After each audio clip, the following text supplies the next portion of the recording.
यह कहानी है एक छोटे से परिवार की। उस परिवार में राजेश और रोशनी रहते थे। राजेश को हमेशा काम के सिलसिले में अक्सर बाहर जाना होता था। वह घर में कम ही समय रहता था। रोशनी भी एक ऑफिस में काम करती थी। उनको एक छोटी बेटी थी जिसका नाम था रानी। वह 10 साल की थी और कक्षा 5वीं में पढ़ती थी। स्कूल जाने और आने के लिए बस थी।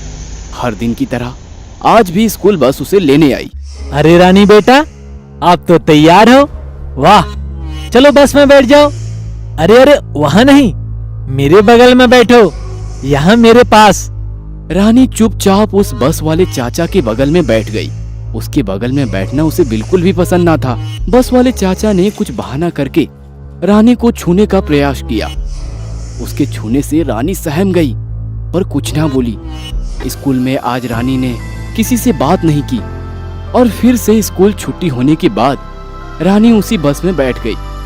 बस वाले चाचा ने कहा, बच्चों, आप लोगों को पता है कि मैं रानी को अपने पास क्यों बिठाता हूँ?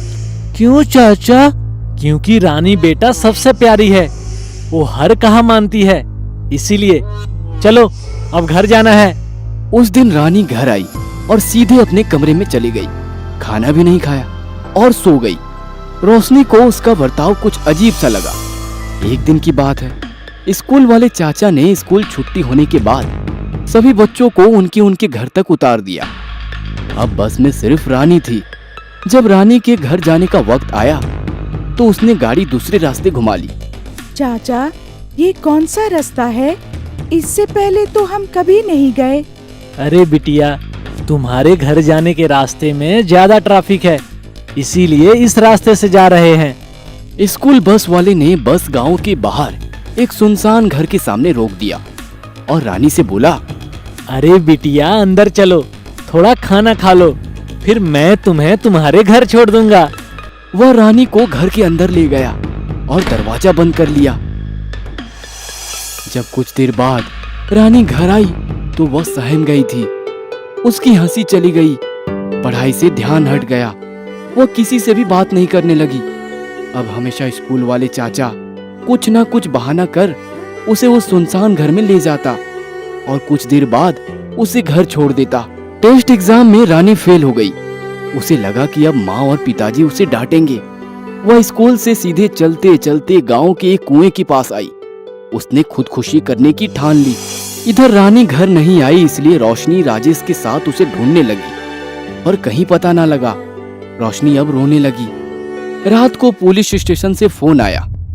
उन्हें उस कुएं वाली जगह पर बुलाया गया। रोशनी और राजेश पुलिस के साथ वहां पहुंचे। वहां पर एक गरीब दिखने वाला आदमी खड़ा था। वह बोला, क्या साहब, आप अपने बच्ची का इतना भी ध्यान नहीं रख सकते? कुएं में कूद जाती तो? अगर मैं सही समय पर उसे नहीं बचाता तो? आप शहर के लोग अपने बच्चों का जरा भी ख्याल नहीं रखते, बस पैसों के पीछे दौड़ते जा रहे हो। घर में क्या चल रहा है कुछ पता नहीं। और मैडम, आप भी, आपको जरा भी कैसे पता नहीं चला कि वो बस वाला आपकी बेटी को परेशान कर रहा है? इसलिए तो वो यहाँ जान देने आ गई। रानी बेटी ने मुझे सब बता दिया है।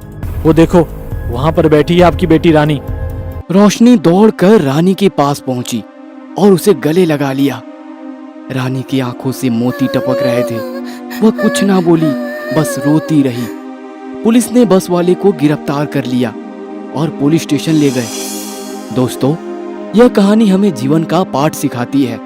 ज्यादा पैसे कमाने के चक्कर में हमारे घर में क्या हो रहा है ये हम भूल गए हैं और बस दौड़ते जा रहे हैं। हमें कहीं ना कहीं तो रुकना पड़ेगा, बच्चों को समझना पड़ेगा, उनसे बातें करनी पड़ेगी।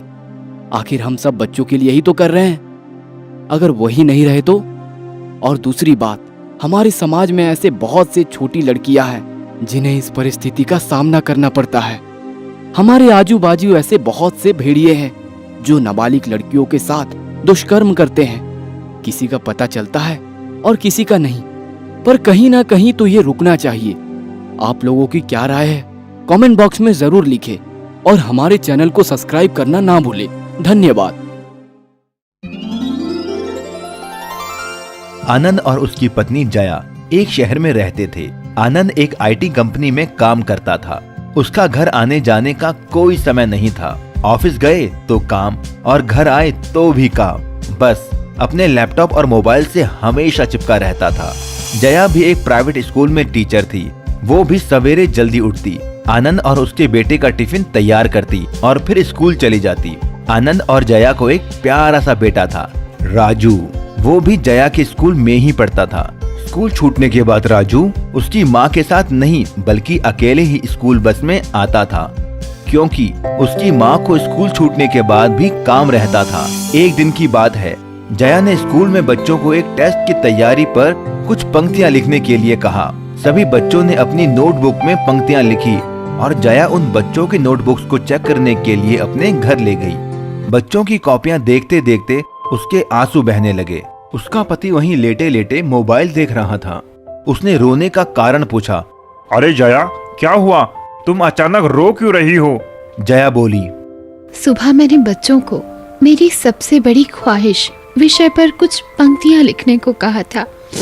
एक बच्चे ने इच्छा जाहिर करी है कि भगवान उसे मोबाइल बना दे। ये सुनकर आनंद हंसने लगा। जया आगे बोली, आगे तो सुनो। बच्चे ने लिखा है, यदि मैं मोबाइल बन जाऊं तो घर में मेरी एक खास जगह होगी और सारा परिवार मेरे इर्द गिर्द रहेगा। जब मैं बोलूंगा तो सारे लोग मुझे ध्यान से सुनेंगे। मुझे रोका टोका नहीं जाएगा और न ही उल्टे सवाल होंगे। जब मैं मोबाइल बनूंगा तो पापा ऑफिस से आने के बाद थके होने के बावजूद मेरे साथ बैठेंगे। मम्मी को जब तनाव होगा तो वो मुझे डांटेंगी नहीं बल्कि मेरे साथ रहना चाहेंगी। यहाँ तक कि जब मोबाइल बंद रहेगा तब भी उसकी अच्छी तरह देखभाल होगी। और हाँ, मोबाइल के रूप में मैं सबको खुशी भी दे सकूंगा। ये सब सुनने के बाद आनंद भी थोड़ा गंभीर होते हुए बोला, हे भगवान, बेचारा बच्चा, उसके माँ बाप तो उस पर जरा भी ध्यान नहीं देते होंगे। जया ने आंसू भरी आंखों से उसकी तरफ देखा और बोली, जानते हो ये बच्चा कौन है? हमारा अपना बच्चा, हमारा राजू। आनंद स्तंभ रह गया। सोचिए, ये राजू कहीं आपका बच्चा तो नहीं? दोस्तों, आज की भागदौड़ भरी जिंदगी में हमें वैसे भी एक दूसरे के लिए कम ही वक्त मिलता है, और अगर हम वो भी सिर्फ मोबाइल पर व्हाट्सएप, गेम खेलने और फेसबुक से चिपके रहने में गवा देंगे तो हम कभी भी अपने रिश्तों की अहमियत और उससे मिलने वाले प्यार को नहीं समझ पाएंगे।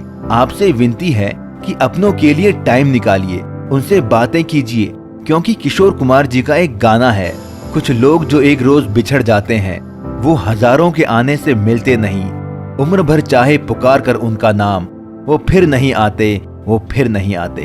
चलिए प्रयास करें कि हमारी वजह से किसी राजू को मोबाइल बनने के बारे में ना सोचना पड़े। एक छोटे से गांव में सखुबाई नाम की औरत रहा करती थी। वो बहुत ही गरीब थी, किराए के घर में रहती थी। उसके पति को गुजरे 2 साल हो गए थे। उसे एक लड़का भी था, उसका नाम था राजेश। वो पढ़ाई में बहुत ही होशियार था। पति के गुजरने के बाद घर चलने की सारी जिम्मेदारी सखुबाई के कंधों पर आई थी। साथ में राजेश की पढ़ाई का बोझ भी था। सखुबाई हमेशा सोचती कि उसका बेटा एक दिन बड़ा अफसर बने। सखुबाई जब काम करती तो राजेश भी उसके साथ जाता। सखुबाई लोगों के घर जाकर बर्तन मांजती तो कहीं खाना बना देती, तो राजेश बैठे बैठे लोगों के घर आए अखबार को बड़े ध्यान से पढ़ता। एक दिन जब राजेश अखबार पढ़ने लगा तो एक मालकिन ने बड़ी कुत्सित से कहा, अरे राजेश, अखबार पढ़ के क्या तू बड़ा अफसर बन जाएगा? इससे अच्छा तो माँ के काम में हाथ बटा, कम से कम उससे कुछ मदद तो हो जाएगी। इस पर राजेश बोला, मालकिन, मुझे बड़ा अफसर बनना है, कलेक्टर बनना है। हम किताबें नहीं ले सकते, इसलिए ज्यादा ज्ञान के लिए मैं अखबार पढ़ता हूँ। मालकिन बोली, तुम और कलेक्टर शक्ल देखी आपने? और मालकिन जोर जोर से हंसने लगी। सखुबाई को ये बात बहुत बुरी लगी और वो दोनों वहां से चले गए। फिर सखुबाई ने शादियों में रोटी बनाने का काम शुरू किया। वो अकेली ही 15-20 किलो की रोटियां बनाती थी। इसके लिए वो सुबह 3 बजे ही अपना काम शुरू कर देती थी। उसके साथ राजेश भी उठता था और माँ को मदद करके अपनी पढ़ाई करता था।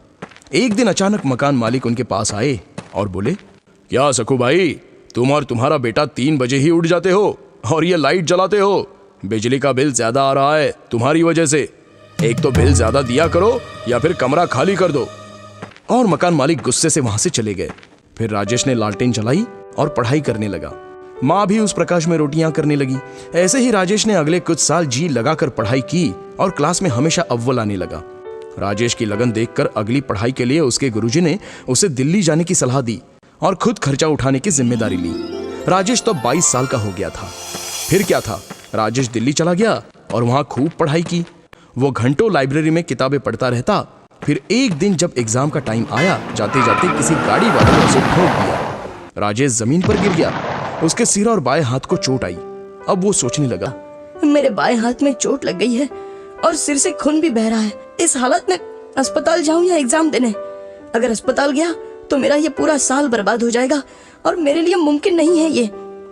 फिर दिल्ली में रहने का मेरा खर्चा भी कौन उठाएगा? मेरे सिर्फ बाएं हाथ पर चोट लगी है, पर दायां हाथ तो अभी अच्छा है। मैं इस हाथ से एग्जाम दूंगा। और फिर राजेश वहां से सीधा परीक्षा केंद्र गया और परीक्षा दी। परीक्षा देने के बाद राजेश अस्पताल में भर्ती हुआ और इलाज करवाया। राजेश ने अस्पताल में भी पढ़ाई जारी रखी और इंटरव्यू अटेंड किया। फिर कुछ दिन के लिए राजेश माँ के पास गांव वापस चला गया। कुछ दिनों बाद रिजल्ट के दिन माँ ने अखबार खरीद कर लाया और राजेश को परिणाम देखने को कहा। राजेश ने रिजल्ट देखा तो उसने जोर से चीख निकाली, माँ, मैं पास हो गया, तुम्हारा बेटा अफसर बन गया, मैं कलेक्टर बन गया हूं माँ। ये सुनते ही माँ की आंखों से आंसू आ गए और वो दोनों रोने लगे। तो दोस्तों, क्या समझे इस कहानी से कि हमें हमेशा अपना लक्ष्य प्राप्त करने के लिए मेहनत करनी चाहिए। दुनिया चाहे हम पर हंसे या मजाक उड़ाए, लेकिन हमेशा अपने लक्ष्य का पीछा करना चाहिए। कामयाबी जरूर मिलती है।